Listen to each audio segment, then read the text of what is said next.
What's up guys, this is Wenzes. Welcome back to my channel where we talk about creating an epic life on your terms. Today we're talking about how to get excited about life again. So many of us remember how it was when we were children and it just felt amazing to be outside, to get excited about the next thing we were gonna do. But nowadays it may be different. So I remember the time when everything looked great on paper for me, but I was completely numbed out. And I really knew I had to change something. And so I really rearranged my entire life, and nowadays it really comes down to 4 rules I actually live by on a daily basis that make me feel alive all the time. And I get to tap back into that feeling I had when I was a child. And that is the thing that makes me want to push for more. That's the thing that gets me excited about achieving more, living more, and having even better relationships. This is the thing that makes me do the action steps. And I want to share those 4 rules with you so you can apply them in your life and start feeling fully alive today. If you want to have my help in going to the next level, then work with me privately or join the Epic Life Bootcamp starting February 29th. You'll find all the information in the description.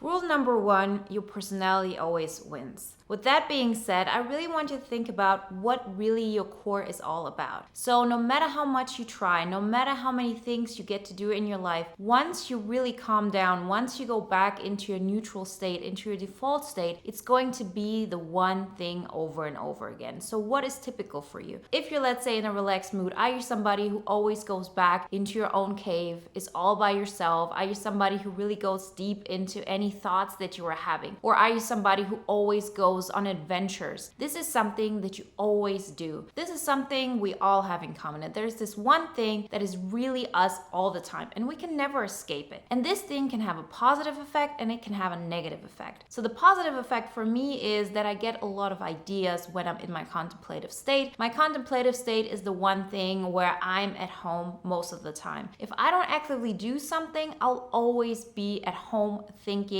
and maybe even going out, but still not to that extent that it will really change my life. This is my default state. And the negative aspect is, of course, that I just don't see enough people. I don't make enough connections. I probably don't get too excited about life because I'm not giving myself enough stimuli. So this being said, I know this. I'm not gonna try run away from this. This will always happen over and over again. But what I can change are those daily things that I do that actually help me to create a better state where I then can go back into my default. This is extremely important, and it took me a long time to understand it. So what do I mean by this? Well, every time I take a step outside of my comfort zone, I create something better. For example, I create a better living environment. I create a better relationship for myself. I create better connections with my friends. Whatever it is, I do this outside of what my natural default state is. But the more often I do this, when I go back into my default state, it's at a much better place. So now if I relax, it's here. It's not in my old apartment. If I want to have any kind of connection with my partner, he's there because I made the steps to actually find somebody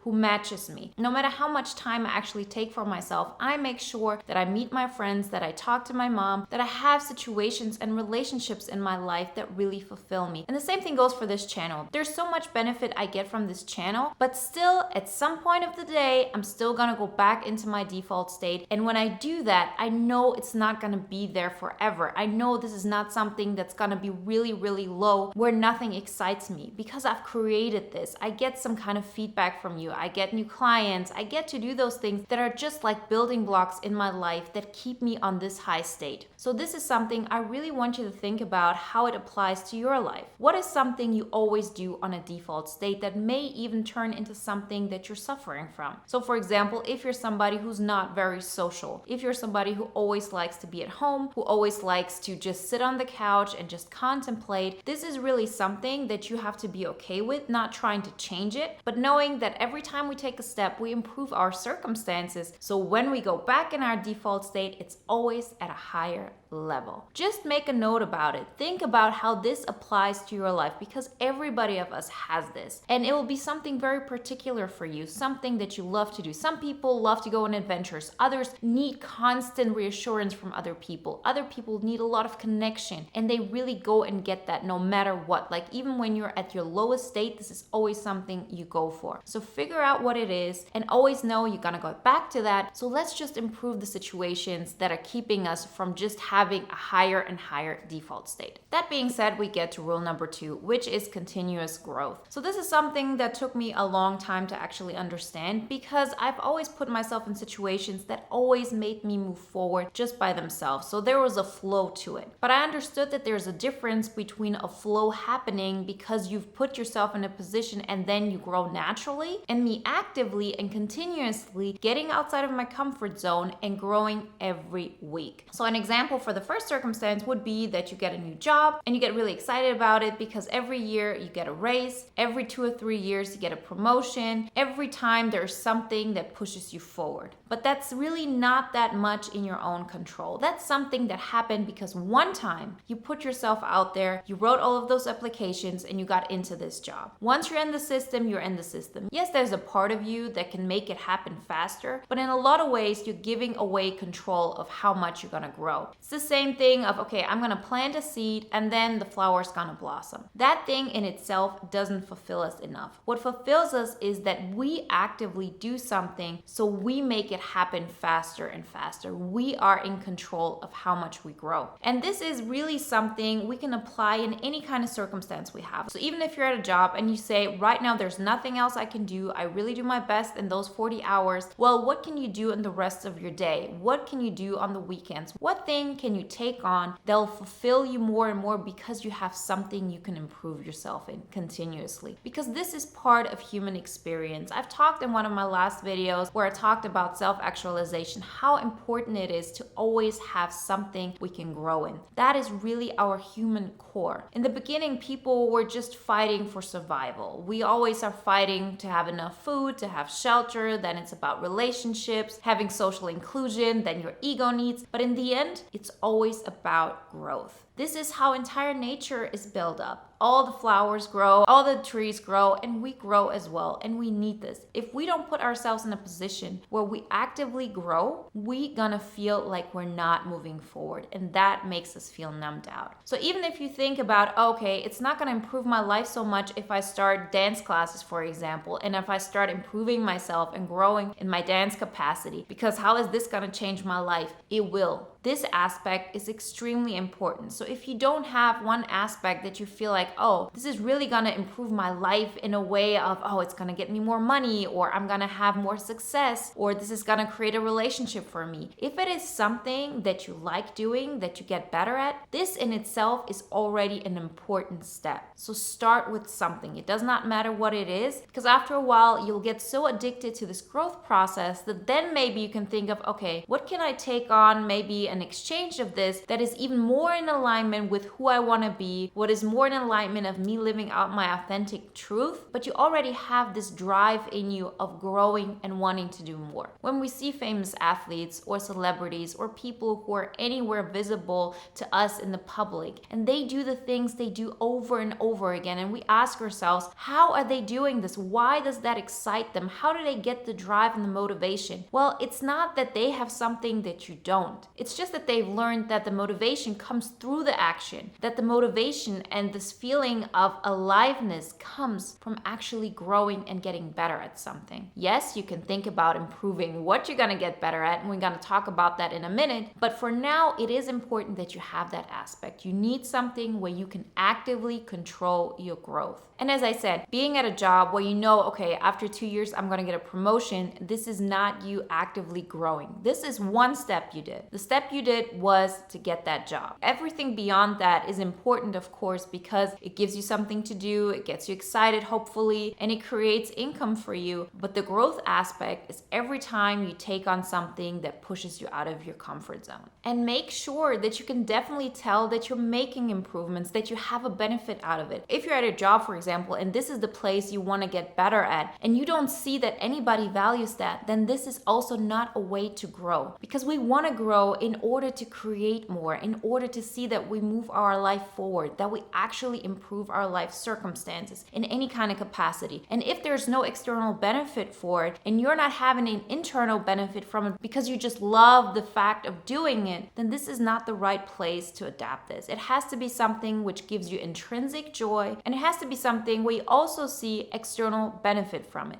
Rule number 3, declutter old stories so you can have more energy to create something new. So our energy is finite. I don't believe that there is an amount of energy that we can have within us, but it's still right now within our body. There's just as much as we can do. And the reason why some people are able to create immense things, it's because they can declutter old stories over and over again and get to a new level. There's so many things we carry with us: old stories, memories, things we haven't healed, trauma, and just limiting beliefs. And all of those things take up our energy. They're going on an unconscious program in our mind, but they still are the things that we focus on. Without us even knowing, it takes so much of our energy. It really is a focus of your unconscious mind, not your conscious mind. So what can we do? We can really start decluttering story by story. So there are ways you can do this. You can start with forgiveness. I have a video on this where I talk about ho'oponopono, where it really is about letting go and forgiving people that have hurt you in the past because you're still holding on to that grudge. Because you have to ask yourself, do you want to be right or do you want to be happy? And do you want to be fulfilled and do you want to grow? And I'm not saying this because I've read it somewhere. I'm saying this because it has changed my life. I really didn't think all of this would be possible. There's a reason why I always talk about creating an epic life, because it really does feel epic. Yes, I have my moments where I fall back into my default and I just sit down on the couch and I don't do anything and I waste my time. But I only do it for a short period of time because I've learned that I want to feel alive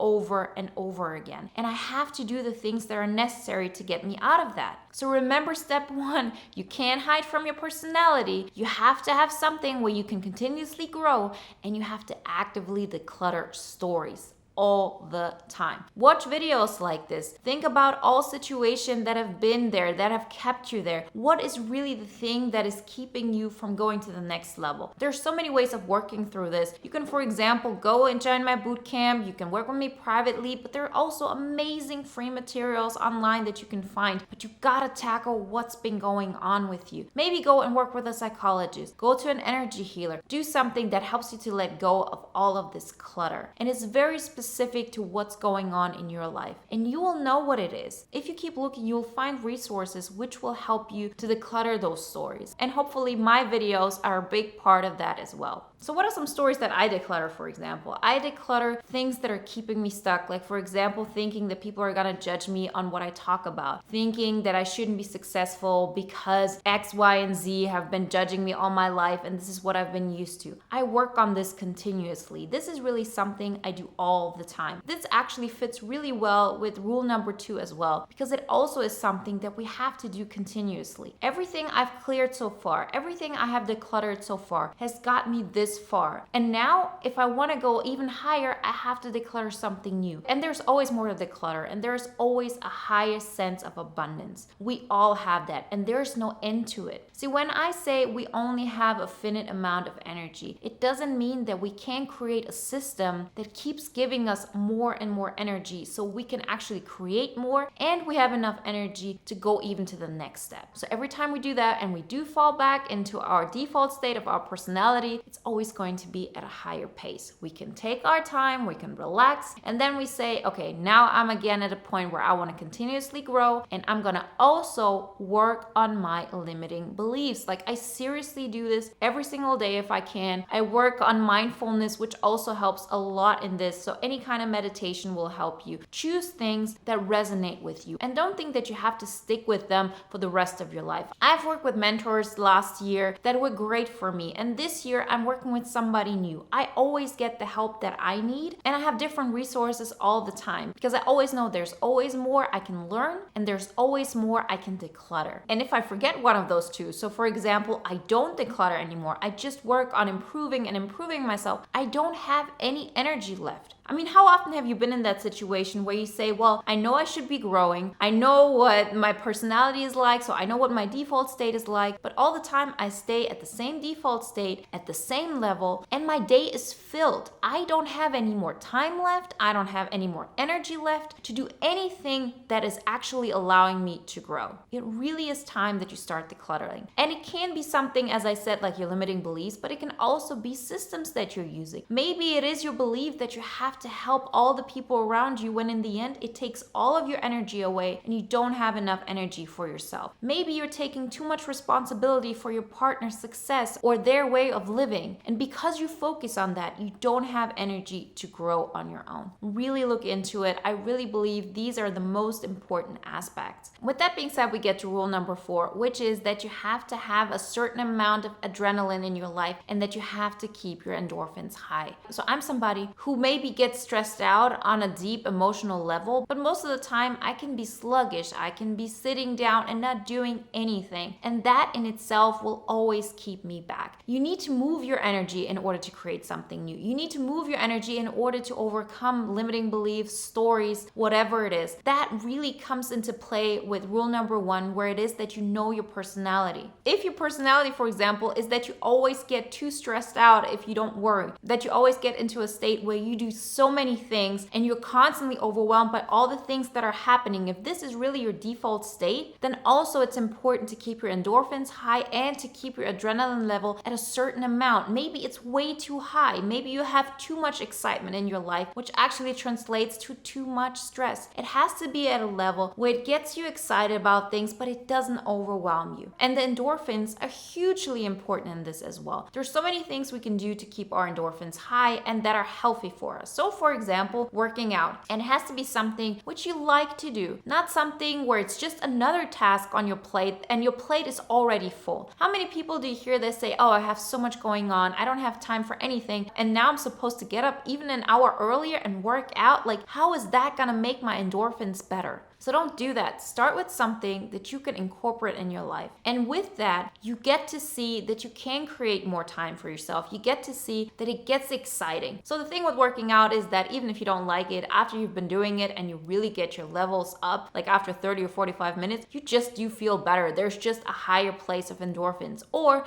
you can listen to uplifting music, something that makes you feel excited and alive. That thing can be the trigger point of you to get into the other steps, of you to have all the energy that you need in order to go for the next growth step, in order to sit down and say, today I'm gonna really declutter things that are going on in my life, because it is work. It's not like you sit down and then it falls off. You have to actually confront your uncomfortable feelings when it comes to this. How often have you heard something when you know, okay, if I just sit down and I do this meditation, it's definitely gonna help me, but you sit down for 4 minutes and you're like, can't even stand it anymore. It drives you crazy. That is because we don't want to look into it because it makes us uncomfortable to actually challenge where our ego is right now. So it does take energy. It does take work. So how are you going to have the energy to do all of this if you're not pushing your endorphins up, if you don't get excited about it? It really has to be that you're aware of all 4 of those rules. It has to be something which really helps you to improve your endorphins on a regular basis. So it's not enough to just once go out or once meet friends or once listen to music. It has to be something that you can do continuously. And you can say, I'm gonna start with once a week, I'm gonna listen to some music that I really like, and I'm gonna go out and I'm gonna enjoy the sun because this gives me endorphins as well. I'm gonna go meet a friend and we're gonna talk about things that are just not important, just to get something out of our mind, because all the time when we talk, we always talk about problems, things that are not going right, and it's a vicious circle. But if you meet with a friend and you know this time we're only gonna talk about unimportant things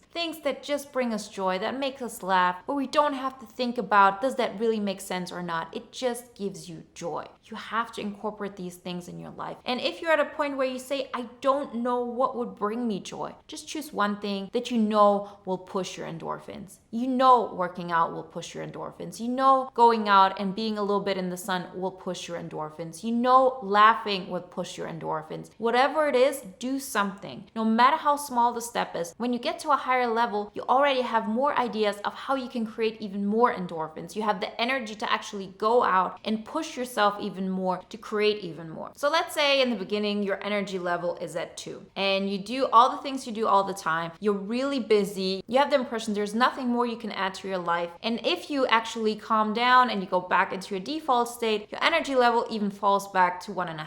So how are you going to do this? Well, you're going to take all the energy you have and you're going to use it to push yourself a little bit to create more endorphins in your life. Doing that will help you to have even more energy to declutter and to continuously grow, to take something new on that you do every single week. And it will not be easy. It will just be that you get stronger with every single week. Every single week, you have more and more energy. You create from those 1.5 points. When you're in your default state, you improve it step by step by doing all of those steps. You create a default energy level of 15. And then everything else seems easier. It's not easier. You actually do 10 times more than you ever had before, but it's things that actually bring you forward. You've already decluttered and removed things that don't bring you any joy or any benefit to your life, and you're much more aware of what generates even more excitement, what makes you feel even more alive. So as I said, I wouldn't be talking about this if I hadn't experienced this myself. I really was never somebody who felt like completely alive since probably my teenage years. And I remember looking at people and thinking, why are they so excited about this party? Why are they so excited about being there and buying all those things? I couldn't care less. But now that I know those 4 rules and I actually incorporate them into my life every single week, and I make it a point to prioritize this over everything, my life gets better and better, and I live it on my own terms. And I want this for you as well. Remember, if you want to have my help in getting to the next level of creating your epic life, join the bootcamp or work with me privately. And if you want to watch a video now that's in alignment with today's video, watch my video on how to badass your way through life. Like always, guys, I wish you a wonderful day, a great week, and I talk to you next time.